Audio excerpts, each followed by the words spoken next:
Praise the Lord. வாக்குத்தத்தத்தை எடுத்துக்கொள்வோம். 1 நாளாகவும் 29வது அதிகாரம் 12வது வசனம்.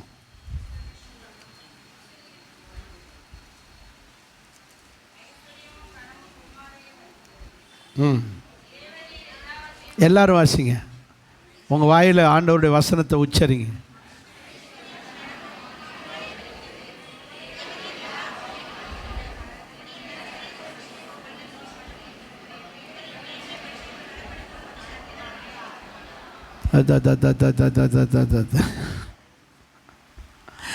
சிலர் அப்படி தான் வாசிக்க நான் பார்க்குறேன். எல்லோரும் சிலர் கரெக்டாக வாசிக்கிறீங்க, சிலர் சரி. இந்த ஒரு சென்டென்ஸை எல்லோரும் வாசிப்பேன். கடைசி, எவரையும் மேன்மைப்படுத்தவும் பலப்படுத்தவும் உம்முடைய கரத்தினாலே, மனப்பாடமாக சொல்லுங்கள் பார்க்காம. ஜெபம். நல்ல பிதாவே, கிருபையுள்ள தேவனே, இந்த வேத வசனத்தை எங்களுக்கு ஆசீர்வதிங்கப்பா.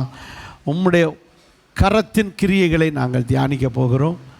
எவரையும் மேன்மைப்படுத்துகிற பலப்படுத்துகிற உம்முடைய கரத்தை நாங்கள் காணணும், ருசிக்கணும், அனுபவிக்கணும். உம்முடைய கரம் எங்கள் மேல் ஒவ்வொருடைய சிரசில் அமரட்டும் ஆண்டவரே. உம்முடைய கரம் மேன்மைப்படுத்துகிற கரம் அல்லவா. இந்த ஜனத்தை ஆசீர்வதிங்கப்பா, இயேசுவின் நாமத்தில் பிதாவே, ஆமென், ஆமென்.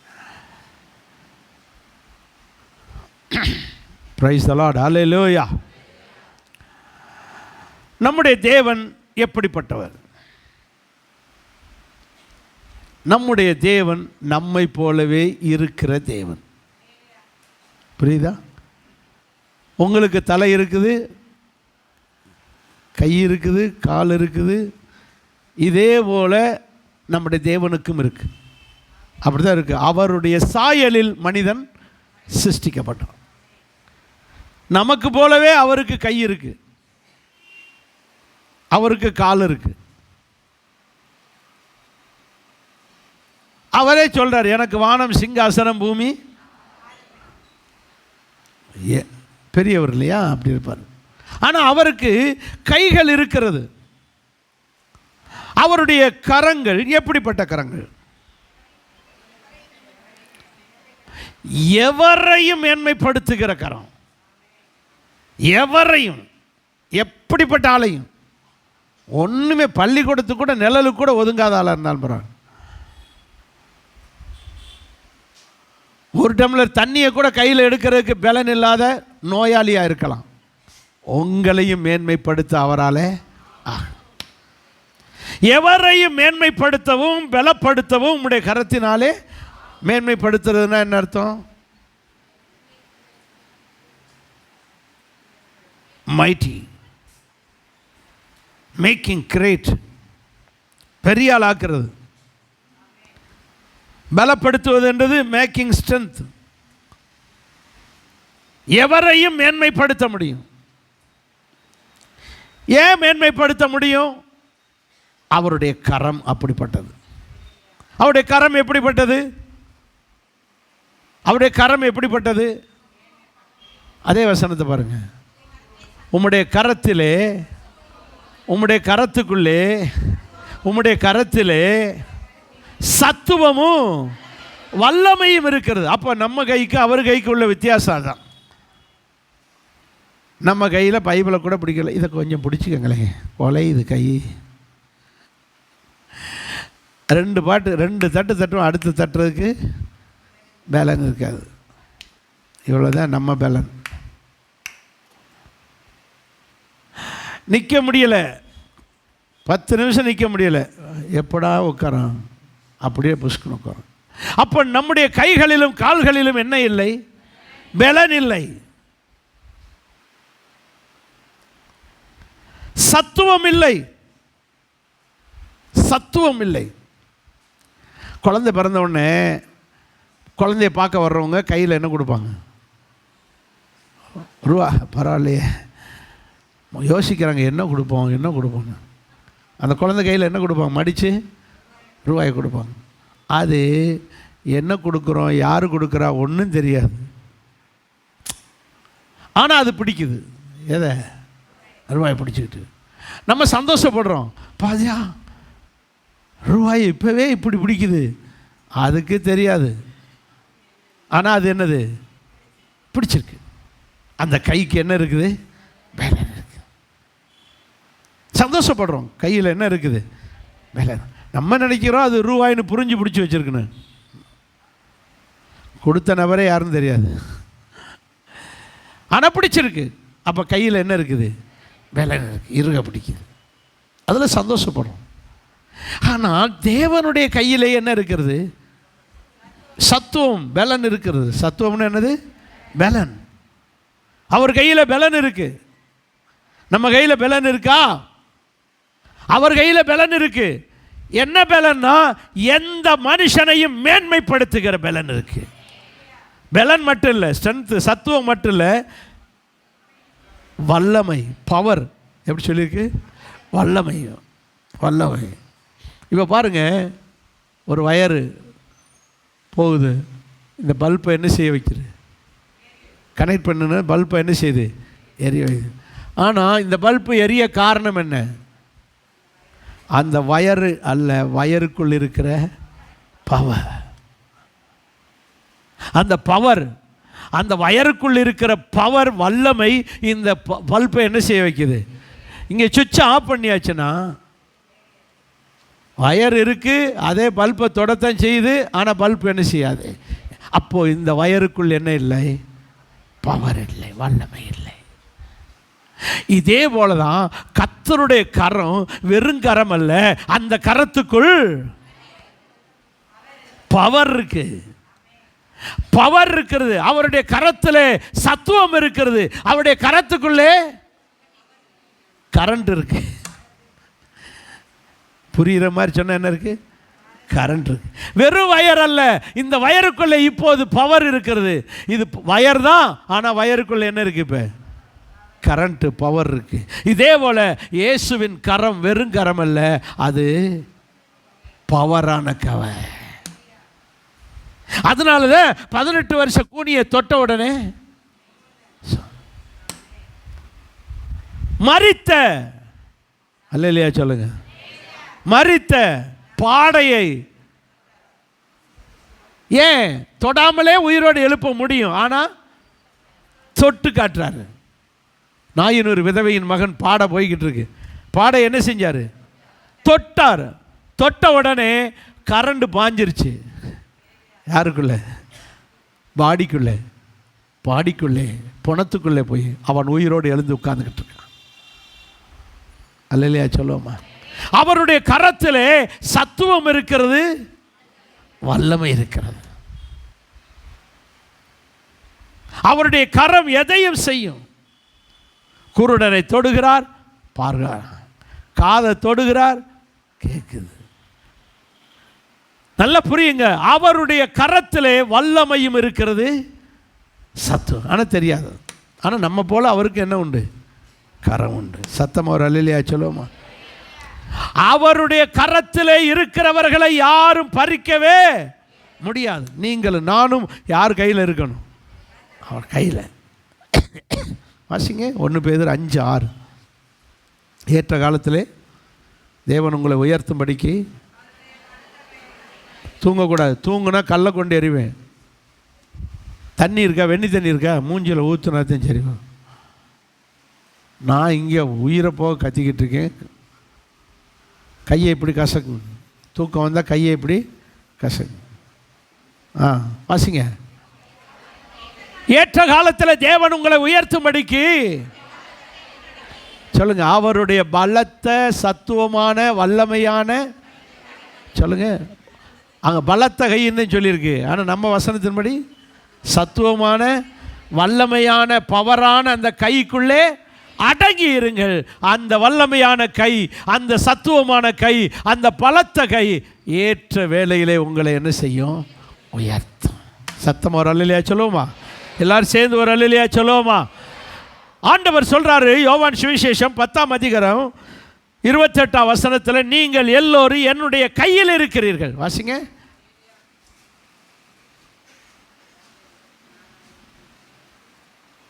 நீங்கள் எல்லோரும் என்னுடைய கையில் இருக்கிறீர்கள், ஒருவனும் என்னை என்ன செய்ய முடியாது, பறிக்க முடியாது. அவருடைய கையில் இருக்கிறவர்களை அவர் பறிக்க முடியாது. அவருடைய கையில் இருக்கணும், அவருடைய கைக்குள் அடங்கி இருக்கணும். உயர்த்தணுமா, அவருடைய கைக்குள்ள அடங்கி இருங்கள். இங்கே சொல்றாரு அவருடைய கையிலே இருங்கள். குயவன் கையிலே களிமண் இருப்பது போல நாம் அவருடைய கையிலே இருக்கணும். அப்பத்தான் அவர் நம்மை மேன்மைப்படுத்த முடியும். கைக்கு போகும்போது களிமண், குயவன் கைக்கு போகும்போது அது களிமண். ஆனால் அவன் கையை விட்டு வெளியே வரும்போது அது பாத்திரம், பானை, குடம், சட்டி. ஸோ போகும்போது மண், அவர் கையிலிருந்து வரும்போது விஷம். இப்படி கர்த்தர் நம்மை உருவாக்கி மேன்மைப்படுத்துகிறார். அவர் நம்மளை உருவாக்குகிறவராய் இருக்கிறார். அவர் நம்மளை உருவாக்குகிறவராய், அவர் நம்மளை மேன்மைப்படுத்துகிறவராய் இருக்கிறார். சத்தம் ஒரு அல்லேலூயா சொல்லுவோமா? எந்த மனுஷனையும் மேன்மைப்படுத்த அவராலே ஆகும். சரி, நம்ம எல்லாரும் சேர்ந்து அவருடைய கரத்தின் கிரியைகளை பார்க்க போகிறோம். சரி, அதே 1 நாளாகவும் 29 அதிகாரம் 14 வசனத்தை பாருங்கள். அவருடைய கரம் எப்படிப்பட்டதுன்னு பார்த்தோம். அவருடைய கரம் எப்படிப்பட்டது? சத்துவமானது, வல்லமையானது. அந்த கரம் எந்த மனுஷனையும் மேன்மைப்படுத்தக்கூடிய கரம். சரி, அவருடைய கரத்தின் கிரியைகளை பார்க்க போகிறோம். 14 வசனம் வாசிங்க, கடைசி வரியிலே. என் ஜனங்கள் எம்மாத்திரம், நாங்கள் எல்லோரும் உம்மால் உண்டானது, உமது கரத்திலே வாங்கி உமக்கு கொடுக்கிறோம். அப்போ அவருடைய கரம் நமக்கு கொடுக்கிற கரம். எல்லாரும் சேர்ந்து ஒரு அல்லேலூயா சொல்லுவோம். அவருடைய கரம் எவரையும் மேன்மைப்படுத்துகிற கரம் மட்டுமல்ல, அவருடைய கரம் நமக்கு கொடுக்கிற கரம். நிறைய பேர் சொல்லுவோம் கஞ்ச பிஸ்னாரி, கஞ்ச பிஸ்னாரி. யாருக்குமே தமிழில் ஒரு பழம், எச்சி கையால் காக்காயை கூட விரட்டாதவங்க. ஏன் காக்காயை விரட்டினா? காக்காயை விரட்டினா கையில் இருக்கிற சோறு. அந்த அளவுக்கு கணக்கு பார்த்து செயல்படுத்துகிற கஞ்சத்தனம் உள்ள நபர்கள். அப்படி கைகளும் இருக்கத்தான் செய்யுது. பிதுக்கி பிதுக்கி பார்த்து பார்த்து கொடுக்குற கஞ்ச பிசிங்க.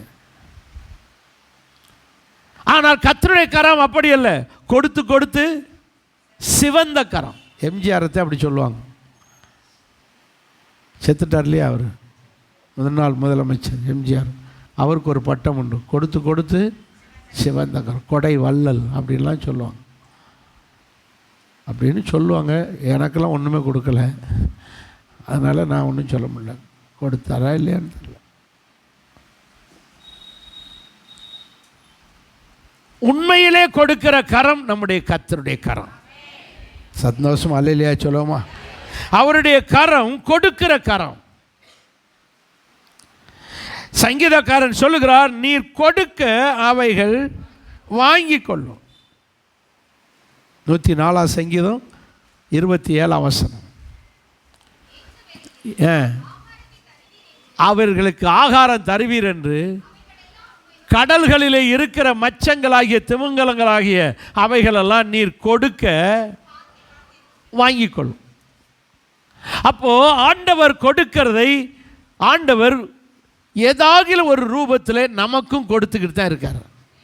அல்லேலூயா சொல்லுவோமா? இன்னைக்கு நம்ம சுகமாக இருக்கோம்னா அவர் கொடுத்தது. அவருடைய கரம் நமக்கு கொடுக்கிறது. இன்னைக்கு காணிக்கை கொடுத்துருக்கீங்கன்னா அவர் உங்களுக்கு சம்பளம் கொடுத்துருக்காரு.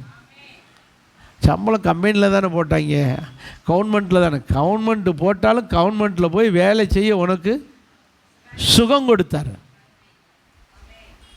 எத்தனை பேர் விபத்துக்குள்ளாகி போகிற வழியிலே இதுவாகி பாதியிலே வேலையை விட்டுட்டு வந்தவங்க எத்தனை பேர் இருக்காங்க. எனக்கு வேலை வேண்டான்னு எழுதி கொடுக்க வச்சிடறாரு. அப்புறம் பாதியிலே டிக்கெட் கொடுத்து வேலையை விட்டுட்டு போயிடுறாங்க. எத்தனை பேர் முழுவாக பணி நிறைவு பெறாமல் செத்து போகிறாங்க. நம்மளுக்கு நல்ல வேலை கொடுத்து வேலை செய்ய பலனும் கொடுத்து சம்பளம் கொடுத்துருக்காரு. நீங்கள் சம்பளம் வாங்கியிருக்கீங்க, அது கர்த்தர் கொடுத்த சம்பளம் அப்படி நினைக்கணும். ஆமென். எத்தனை பேர் இறந்து போகிறாங்க, எத்தனை பேர் இந்த உலகத்தில் ஆக்சிடெண்ட் ஆகி அங்கங்கே லாஸ் ஆஃப் பேயில் இருக்குது சார். நம்ம அப்படிலாம் இல்லாமல் கடவுள் நமக்கு சம்பளம் கொடுக்குறான். இது அதிகாரிகள் கொடுத்தாலும், அரசாங்கம் கொடுத்தாலும், கம்பெனிகள் கொடுத்தாலும் நம்ம சொல்ல வேண்டியது கர்த்தர் கொடுத்தா. அல்லேலூயா சொல்லுவோமா? உம்முடைய கரத்திலிருந்து நாங்கள் வாங்கி உமக்கே காணிக்கையாக கொடுக்கிறோம்.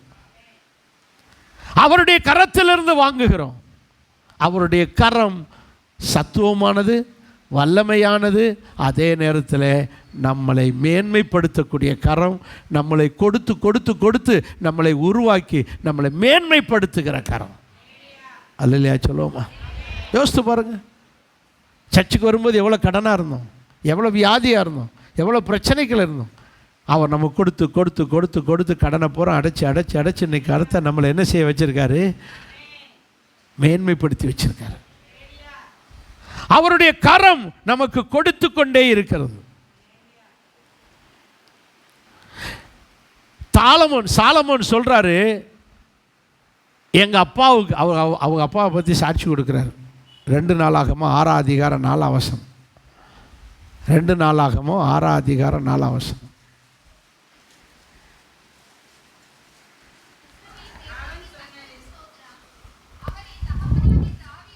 எப்படி சொல்றாரு? என் தகப்பனாகிய தாவீதுக்கு வார்த்தையினால சொன்னதை கரத்தினாலே நிறைவேற்றினது. தாவீதுட்ட என்ன சொன்னாரு? டே, நீ உண்மையா எனக்குன்னு சர்ச்சு கட்ட நான் ஆசைப்பட்ட, ஆலயம் கட்ட ஆசைப்பட்ட, நான் உனக்கு என்ன கட்டி தருவேன்? வீடு கட்டி தருவேன். நீ எனக்கு வீடு கட்டணும்னு நினச்சேன், நான் உனக்கு வீடு கட்டுவேன். 2 பேருக்கும் போட்டி. இவர் என்ன சொல்கிறார்? தாவீது, நான் உங்களுக்கு வீடு கட்டுவேன். அவர் என்ன சொல்கிறாரு? நான் உனக்கு வீடு கட்டுவேன். ஆக மொத்தம் இவர் கட்ட முடியலை, அவர் கட்டி கொடுத்துட்டார். புரிஞ்சவங்க இல்லையா சொல்லுங்க.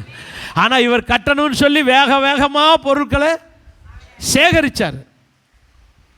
டன்னா தங்கத்தையும் வெள்ளியும் வாங்கி குமிச்சார், மரங்களை எல்லாம் வாங்கி குமிச்சார். ஆனால் இவர் கட்டலை, கட்ட முடியலை, கட்டக்கூடாதுன்ட்டார். ஆனால் கர்த்தர் தாவீதுக்கு வீடு கட்டி கொடுத்தார். வாயினால் சொன்னார் உனக்கு வீடு கட்டுவேன்னு, அவர் கட்டியே கொடுத்துட்டார். அவருடைய கரத்தினால் செய்து கொடுத்தார். அல்லேலூயா சொல்லுவோம்.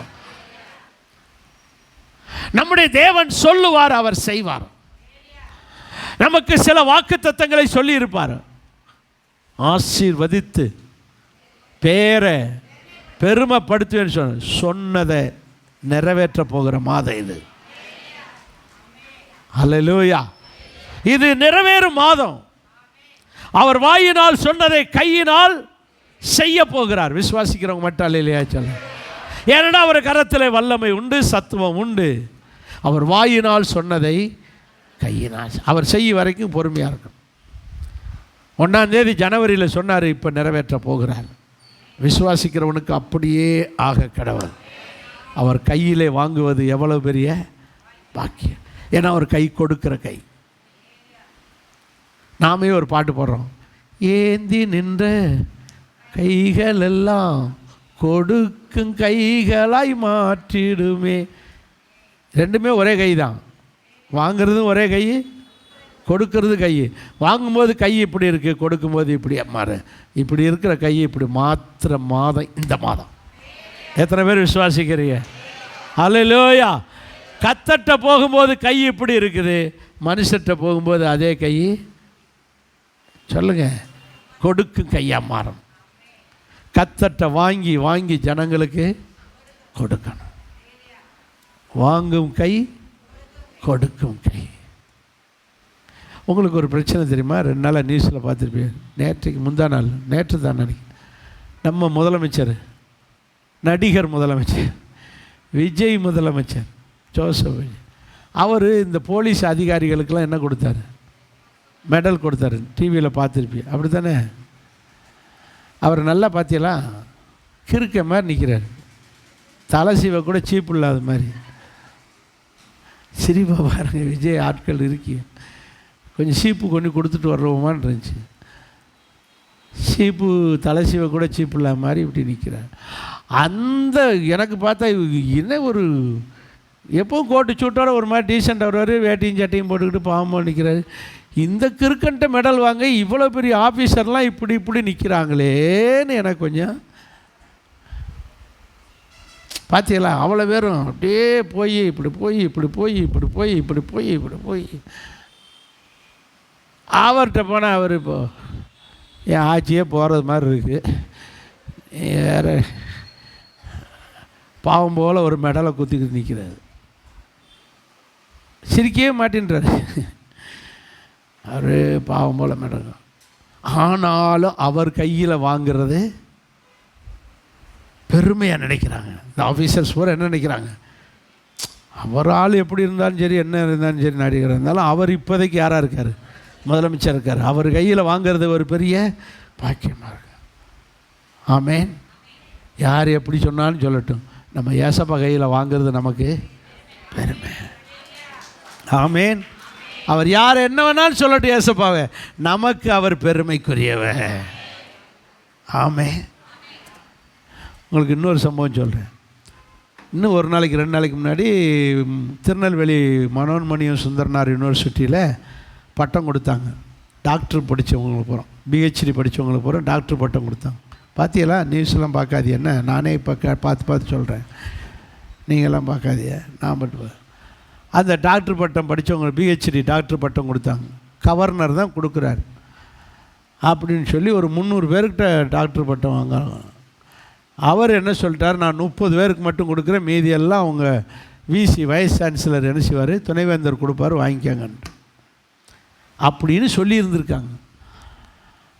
உடனே இந்த டாக்டருக்கு படித்தவங்க பூரா பட்டம் வாங்க போகிறவங்க பூரா என்ன வந்துருச்சு, கோவம் வந்துருச்சு. அது முதல்ல சொல்லியிருந்தால் வரமாட்டாங்கன்னு தெரிஞ்சு வந்த பிறகு சொல்கிறாங்க, எல்லாருக்கும் அவர் கவர்னர் பட்டம் கொடுக்க நேரம் இல்லை, அதனால் அவர் இப்போ ஒரு 10-30 பேருக்கு மட்டும் கொடுப்பார், மீதி ஆனவர்களுக்கெல்லாம் துணைவேந்தரே உங்களுக்கு பட்டத்தை கொடுப்பார் அப்படின்னு. ஒன்று 50 பேருக்கும் என்னது முதல்ல என்ன கஷ்டப்பட்டு பிடிச்சோம், எங்களுக்கெல்லாம் சொல்லாமல் இப்படி 50 கசமசன்னு பேச ஆரம்பித்தாங்க. அதில் 1-2 பேர் என்ன ஆரம்பிச்சிட்டாங்க, அழுக ஆரம்பிச்சிட்டாங்க.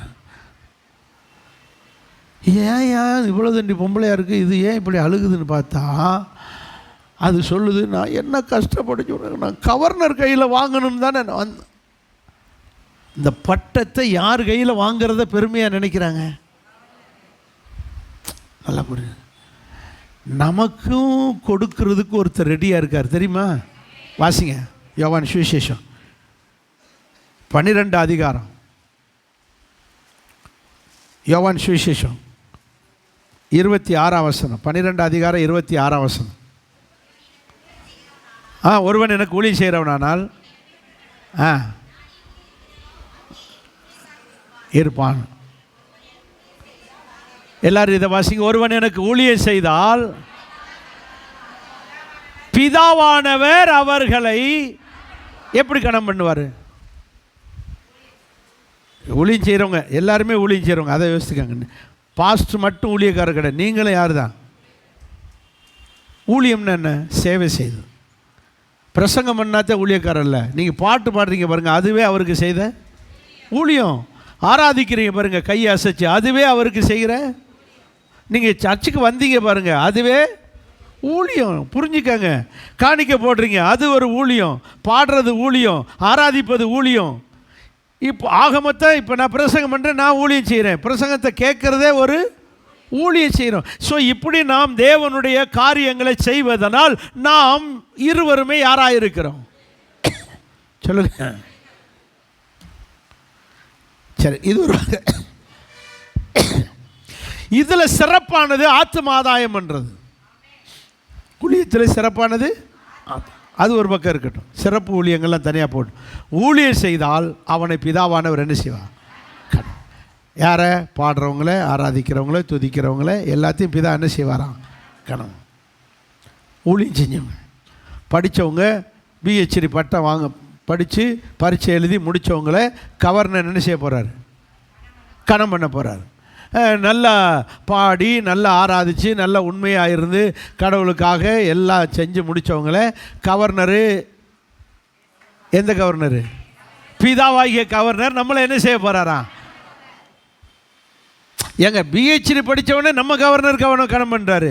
இங்கே ஊழியத்தில் அவருடைய காரியங்களை கரெக்டாக செஞ்சவர்களை பிதா கனம் பண்ண போகிறார். புரியுதா? பிதா யாருன்னு தெரியுமா? பிதா யாருன்னு தெரியுமா? வாசிங்க 1 யோவான் 4:12. சீக்கிரம், கிளவி மாதிரி பரட்டிக்கிட்டு இருக்கீங்க, வாலிபர் மாதிரியா இருக்கிய வந்து போகும். தேவனை ஒருவரும் ஒருபோதும் கண்டதில்லை.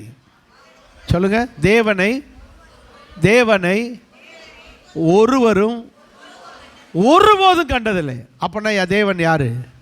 பிதா யாரு? எப்படிப்பட்டவர்? ஒருவரும். புரியுதா? தேவன் யாரு? ஒருத்தருமே பார்க்க முடியாதவர் தான் அவரு. ஒருத்தருமே பார்க்க. பைபிள் அப்ப போய் சொல்லுதா? பிதாவாகிய தேவனை ஒருத்தரும் ஒருபோதும் பார்க்க முடியாது. ஆனா அவர்கிட்ட போய் அவார்டு வாங்கிறது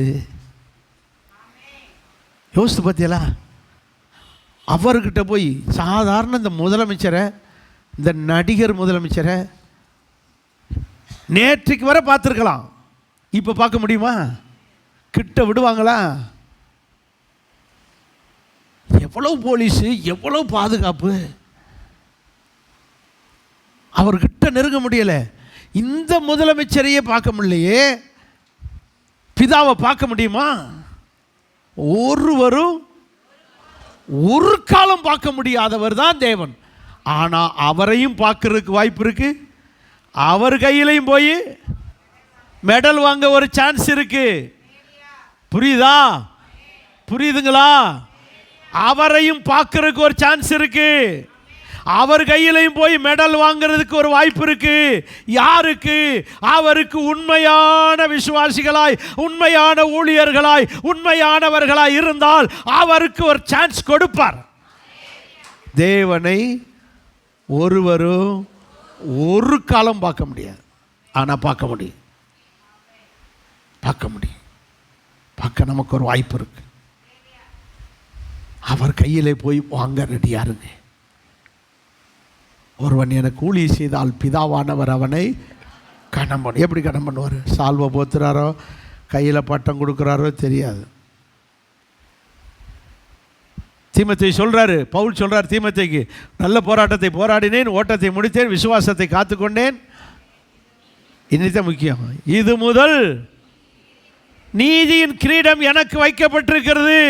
எனக்கு மட்டுமல்ல, என்னை போல கரெக்டா ஓடி, என்னை போல ஒழுங்கா கிறிஸ்தவ வாழ்க்கையை கரெக்டா ஓடி முடித்த ஒவ்வொருவருக்கும். அந்த வசனத்தை பாருங்க எப்படி இருக்கு. 8ஆம் வசனத்தில் 2 தீமோத்தேயு 4:7-8 8ஆம் வசனம். இது முதல் நீதியின் கிரீடம் எனக்காக வைக்கப்பட்டிருக்கிறது. எனக்கு மாத்திரமல்ல, ஊழியம் செஞ்ச எனக்கு மாத்திரமல்ல, என்ன போல கரெக்டா இருந்து வந்த பிரசன்னமாகுதலை விரும்பி, கரெக்டா அவரை பார்க்கறதுக்கு விரும்பி, அவருடைய மெடலை வாங்குறதுக்கு விரும்பி ஆயத்தமா வந்திருக்கிற ஒவ்வொருவருக்கும் அதை தருவார். புரிஞ்சவங்க மட்டும் அல்லையா சொல்லுங்க. நீங்கள் நினைக்கிற மாதிரி பவுலுக்கு மட்டும் தருவார், பாஸ்டருக்கு மட்டும் தருவார் நினைக்காதீங்க. ஒவ்வொருவருக்கும் தருவார். கரெக்டாக இருக்கணும். எப்படி இருக்கணும்? கரெக்டாக இருக்கணும். நேற்றைக்கு தான் சொன்னேன்.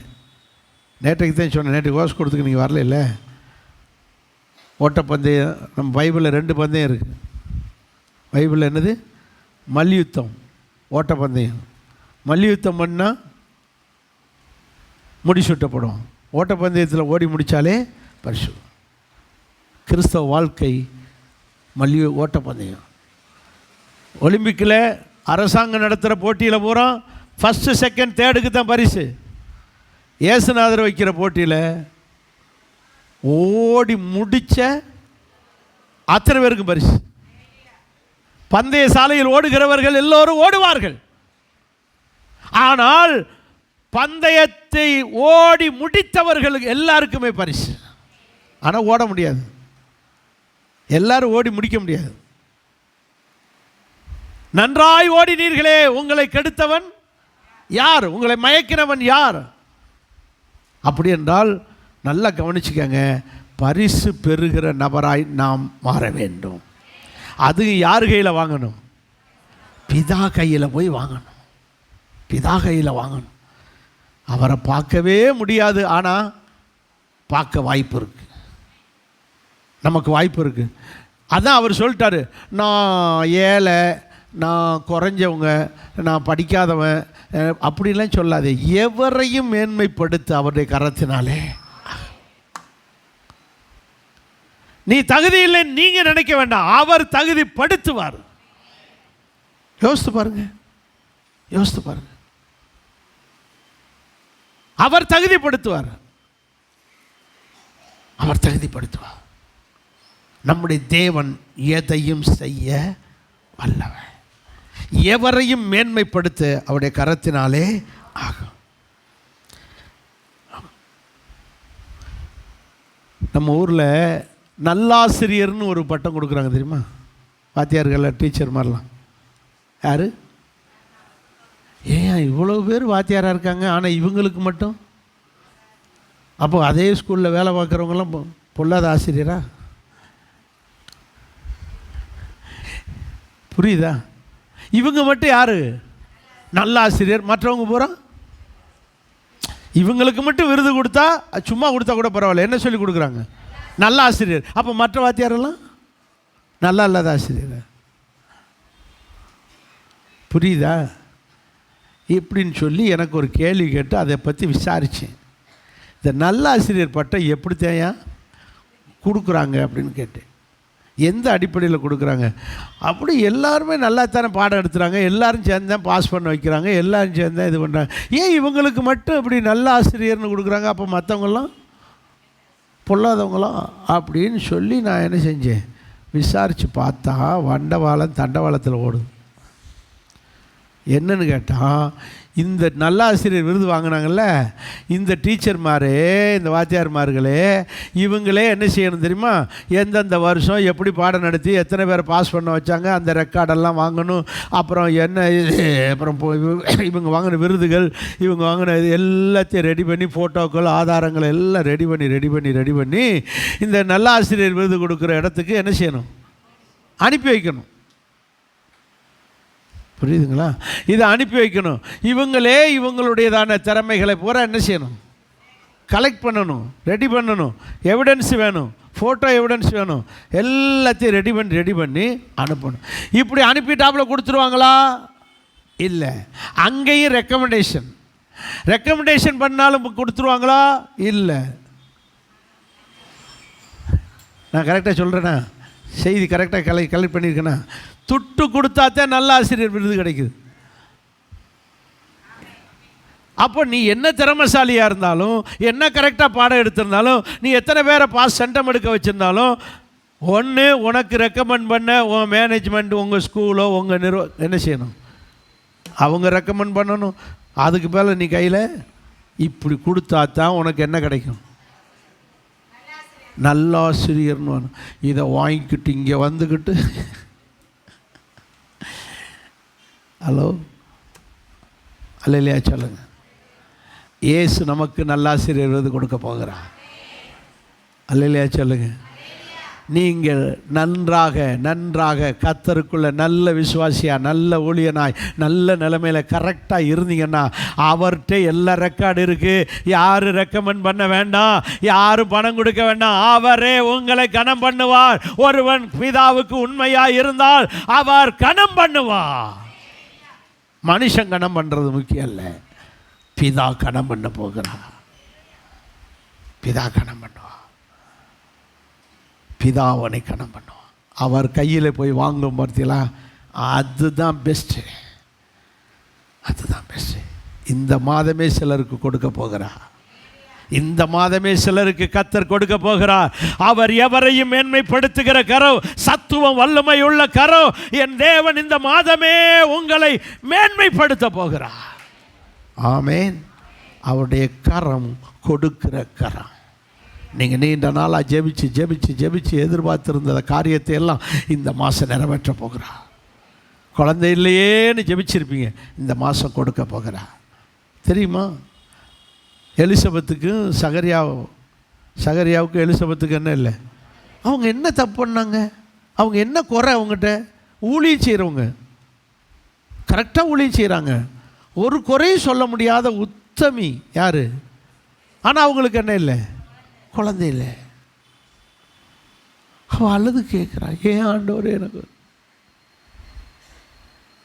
ஏய் சும்மா கடை, பேசாமல் இரு, எப்போ கொடுக்கணும்னு எனக்கு தெரியும். ஏசு பிறக்கணும், அவர் பிறக்கிறதுக்கு முன்னாடி உனக்கு கொடுப்பேன். மரியாள் வயிற்றில் குழந்தை உண்டான பிறகு தான் உனக்கு கொடுக்கப்படும். உனக்கு 6 மாதத்துக்கு முன்னாடி கொடுப்பேன். ஏன்னா ஏசுனாருக்கு உன் பிள்ளை தான் என்ன செய்யணும்? ஏசுனாருக்கு ஞானஸ்தானம் கொடுக்க உன் பிள்ளை தான் ரெடி பண்ணிக்கிட்டு இருக்கேன். அதனாலே நீ அது வரைக்கும் என்ன செய்ய? பொறுமையாயிரு. நமக்கு என்ன புரியுது? அவருக்கு தான் குறையான், இவருக்கு தான் இவளுக்கு தான் குறையான். என்னென்னமோ போய் டாக்டரை பூரா செக் பண்ணி டாக்டரையும் பைத்தியமாக்கி கடவுள் ஒரு காரியத்தோடு லேட் பண்ணிக்கிட்டு இருக்காரு. இவர் எலிசபெத்து சகரியா மட்டும் கிடையாது, யாக்கோபு, யார்? ராகேல், அதுக்கு முந்தின பூரா பிறந்துக்கிட்டே இருக்குது. வாட்டில் லேயாளு குழந்தை பிறந்துக்கிட்டே இருக்குது. இங்கே மற்றவங்களுக்கு எல்லாத்துக்கும் பிறந்துக்கிட்டு இருக்கு, இவருக்கு மட்டும் பிறக்க மாட்டேங்குது. அழுகிறா, புலம்புறா. பேசாமல் இரு, அத்தனை பேரை விட பெஸ்ட்டானது உனக்கு பிறக்கும். யார்? யோசேப்பு. அவர்கள் எல்லாம் துன்மார்க்கனாய் துஷ்டனாய் இருந்தார்கள். அவர்களுடைய துன்மார்க்கத்தை துஷ்டத்தையும் சொல்லி அப்பாட்ட போய் சொல்லி திருத்துகிற இடத்துல நிற்கிறான் பாருங்க, சின்ன வயசில். யார்? அந்த மாதிரி பிள்ளை பிறக்கணும். அதுக்கு தான் உனக்கு லேட் பண்ணிக்கிட்டே இருக்கார். புரியுதுங்களா? இது ஒன்று லேட்டாக பாருங்க. சாமுவேல் யார்?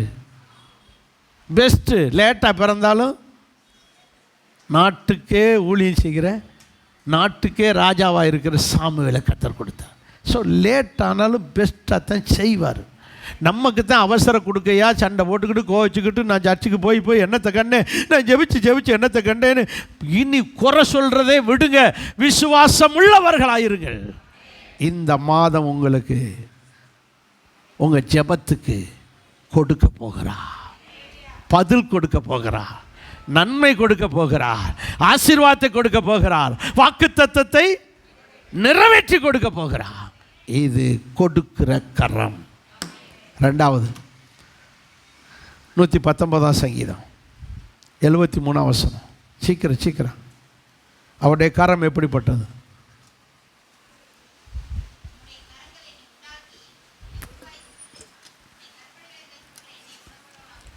எப்படி இப்படி வாசிங்கன்னா யார் வாசிக்க? நல்லா வாசிங்க, சவுண்டா. 119 73. உம்முடைய கரங்கள் என்னை உண்டாக்கி என்னை உருவாக்கிற்று. அப்படி என்றால் கர்த்தருடைய கரம் உண்டாக்குகிற கரம், உருவாக்குகிற கரம். கவனிக்கிறீங்களா? கர்த்தருடைய கரம் உண்டாக்குறதுன்னா என்ன, உருவாக்குறதுன்னா என்ன? ஆங்கிலத்தில் சொல்லும்போது அழகாக இருக்குது. Made and make. Made in India, make in India. புரியுதா? உண்டாக்குறதுக்கு 1 நிமிஷம், உருவாக்குறது பல வருஷம். கொஞ்சம் கொஞ்சமாக உருவாக்கு. தாய் குழந்தை இல்லாத ஒரு கற்பத்தில் குழந்தையை கொடுக்க சித்தம் கொண்டு குழந்தையை உண்டாக்கினா, கரு உண்டாயிருச்சு. ஆனால் அந்த கருவை குழந்தையாக உருவாக்குகிறார். அது பிறந்த பிறகு மனுஷியாக உருவாக்குகிறார். அப்போது உருவாக்குறது பல வருஷம், உண்டாக்குறது 1 நிமிஷம். புரிஞ்சவங்க அல்லேலூயா சொல்லுங்க. எல்லாரும் சேர்ந்து ஒரு அல்லேலூயா சொல்லுங்க. இதுக்கு நல்ல எக்ஸாம்பிள் ஏசாயா தீர்க்கதரிசன புஸ்தகம் 44ஆம் அதிகாரம் 2ஆம் வசனம். சீக்கிரம் நான் வேகமாக முடிக்க போகிறேன், நேரமாயிடுச்சு. நீங்கள் தூங்குறீங்க, நான் ஸ்லோவாக பேச தூக்கம் வருது. இனி வேகமாக. உன்னை உண்டாக்கினவரும் தாயின் கற்பத்திலேயே உன்னை உருவாக்கினவரும் என் தாசனாகிய யாக்கோபே. அப்ப யாக்கோபு தான் உண்டாக்கி உருவாகினதற்கு ஒரு அடையாளம். யாக்கோபு யார்? ஈசாக்குனுடைய மகன். ஈசாக்கா ரெபேக்காளுக்கு பிறந்த பிள்ளைகள்.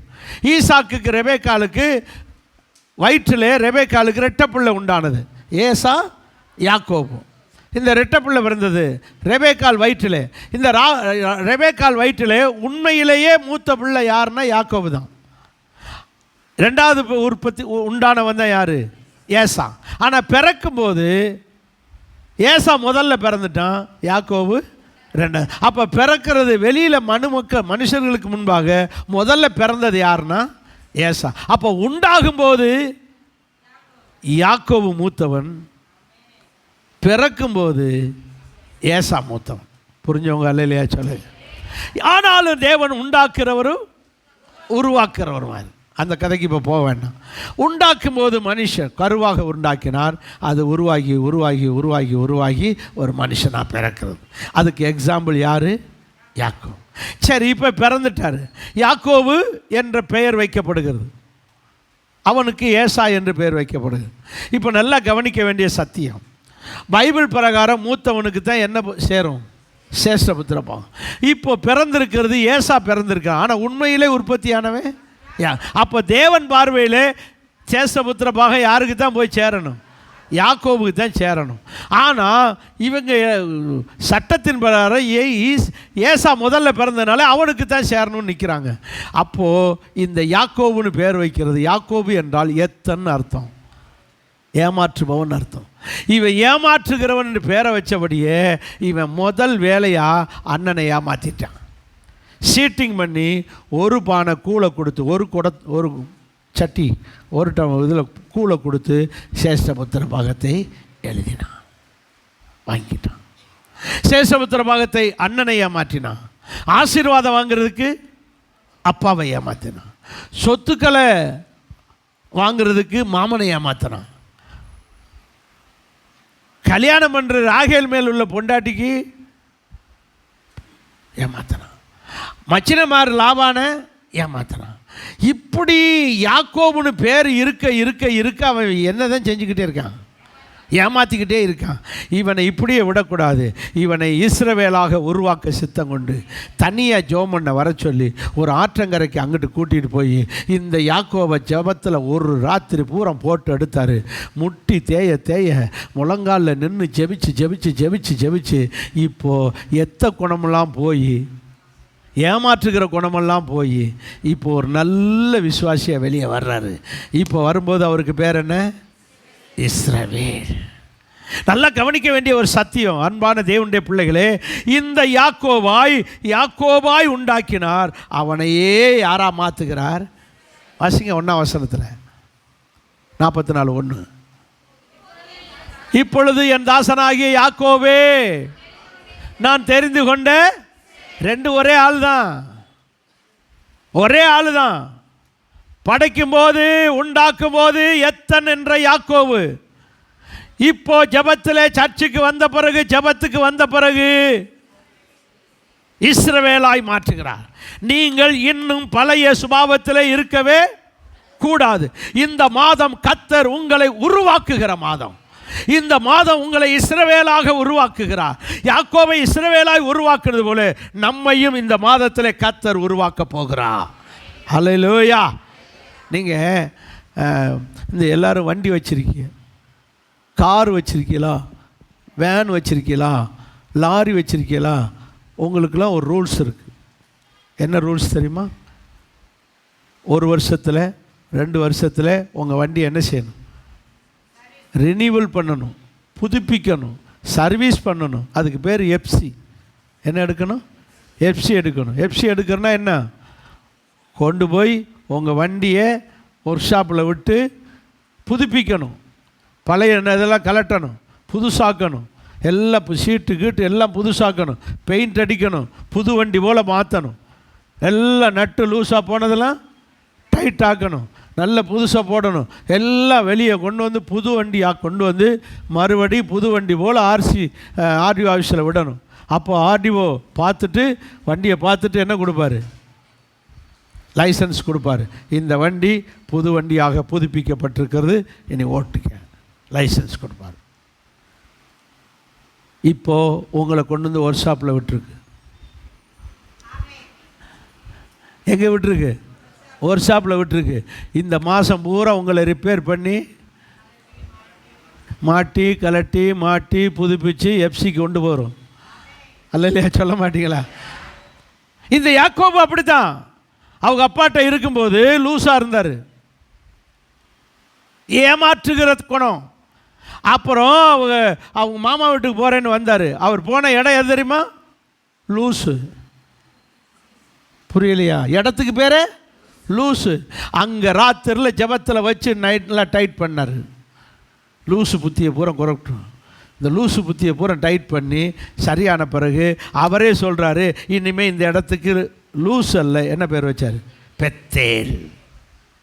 பெத்தேலுக்கு பழைய பேர் என்ன? அதை வேகமாக சொல்லிட்டு வீட்டில் இப்படி திட்டிருப்பிய இவ்வளோ யாரு? சரியான லூஸாக இருக்க, சரியான லூஸாக. இந்த பெத்தேலுக்கு பழைய பேர் லூஸு. ஏன் இத்தனை ஊர் இருக்கும்போது இந்த யாக்கோபு அந்த ஊருக்கு வந்தார்? ஏன்னா இவர் லூஸு. இத்தனை ஊர் இருக்கல, எதுக்கு இந்த ஊருக்கு? இந்த லூஸை சரி பண்ணத்தான் இந்த லூஸுக்கு வந்து சரி பண்ணி இது பண்ண. இத்தனை இடத்துல இருக்கும்போது எதுக்கு இந்த இடத்துக்கு வந்திய? எல்லாம் லூஸு. நம்மளை பூரா இந்த மாதம் என்ன செய்ய போகிறார்? டைட் பண்ணி எஃப்சி கொண்டு போக போகிறார். என்னை உண்டாக்கினவரும் இந்த சர்ச்சில் வச்சு என்னை உருவாக்குகிறவருமாகிய தேவன். இந்த மாதம் நம்மளை உருவாக்குகிற மாதம். ஆமேன். அவர் உருவாக்கி நம்மளை ஆசீர்வதிக்கிறவர். தாவீது தப்பு பண்ணிட்டார், பஸ்ஸே வாழ்ட்டார். இப்போ அவருக்கு எஃப்சிக்கு போகணும். அவர் வண்டி ரிப்பேர் ஆகி போச்சு, வண்டி ஃபெயிலியர் ஆகி போச்சு. எஃப்சிக்கு கொண்டு போகணும், புதுசாக்கணும். எங்கே கொண்டு போய் ஒரு ஷாப்பில் விட்டுருக்கு, இப்போ சர்ச்சில் கொண்டு விட்டுருக்கு. ஏசாய் சங்கீதம் 51 அதிகாரம் சீக்கிரம் எடுங்க. எஃப்சி எப்படி நடந்திருக்காங்க, ஒர்க் ஷாப் எப்படி நடந்துச்சுன்னு பாருங்கள். 51 அதிகாரம் 10ஆம் வசனம். சங்கீதம் 51:10. தேவரீர் எனக்கு சுத்த இருதயத்தை என் இருதயத்தில் சிருஷ்டியும், என் இருதயத்தை சுத்தமாக்குங்க, என் ஆவியை புதுப்பிங்க, என் இருதயத்தை சுத்தமாக்குங்க. ஏன்னா நான் பழசாகி போச்சு, ரிப்பேர் ஆகி போச்சு. இருக்கலாம், ஏதாவது ஒரு சந்தர்ப்ப சூழ்நிலை வண்டி ஆக்சிடென்ட் ஆகிருக்கலாம், ஏதாவது ஒரு சந்தர்ப்ப சூழ்நிலத்தில் வண்டி ரிப்பேர் ஆகிருக்கலாம். ஆனால் சபையில் வச்சு இந்த 8வது மாதம் உங்களை புதுப்பிக்கிற மாதம். ஆமென். நம்மை சிருஷ்டிக்கிற மாதம். இருதயத்தை, ஆவியை, ஆவிக்கு இன்னொரு பேர் என்னது? இருதயம் தான். மனசு, ஆவி, இருதயம் எல்லாம் ஒரு கழுதை தான். வெவ்வேறு இடத்துல வேறு சூழ்நிலை. ஆவி, இருதயம், மனசு எல்லாமே ஒரே பேர் தான், ஒரே நம்ம. 7ஆம் வசனம் வாசிங்க, உங்களுக்கு புரியும் இன்னும் கொஞ்சம். எப்படி சுத்தம் பண்ணுங்க? Water service, oil service. வண்டியை, ஹலோ, வண்டியை கழுவுறதுக்கு வாட்டர் சர்வீஸு ஆயில் சர்வீஸ்னு பண்ணுறாங்க. வண்டியை கழுவுறதுக்கு வாட்டர் சர்வீஸு, அந்த பெட்ரோல் இன்ஜினை கழுவுறதுக்கு ஆயில் சர்வீஸு. என்ன வண்டி வச்சுருக்கீங்களா இல்லையா? நீங்கள் இன்ஜினை சுத்தம் பண்ணுறதுக்கு எது? தண்ணி வச்சு கழுவ மாட்டாங்க, எதை வச்சு? ஆயிலை வச்சு. அது ஆயில் சர்வீஸு. வண்டியை கழுவுறதுக்கு வாட்டர் சர்வீஸு. இப்போ வாங்க, நம்ம இன்ஜினை கழுவ போகிறோம். எது? இருதயத்தை இரத்தத்தினாலே சுத்திகரியும். இயேசு கிறிஸ்துவின் ரத்தம் சகல பாவங்களை கழுவி. Oil service. நமக்கு ஆயில் எது? ரத்தம். ஏசப்பாவுடைய ரத்தம். ஏசப்பாவுடைய ரத்தம் இருதயத்தை கழுவி சுத்தம். இப்படி ஒரு சுத்திகரிப்பு இந்த மாதம் நடக்க போகுது. நடக்க ஒப்பு கொடுக்கணும். குயவன் கையில் இருக்கிற களிமண்ணை போல இன்னைக்கு நீங்கள் ஒப்பு கொடுத்தீங்கன்னா என் கர்த்தர் ஒரு புது சிருஷ்டியாய் நம்மளை உருவாக்கி இந்த மாதத்தின் வாக்குத்தத்தம், இந்த வருஷத்தின் வாக்குத்தத்தத்தை இந்த மாதமே நிறைவேற்ற போகிறார். ஆமென்.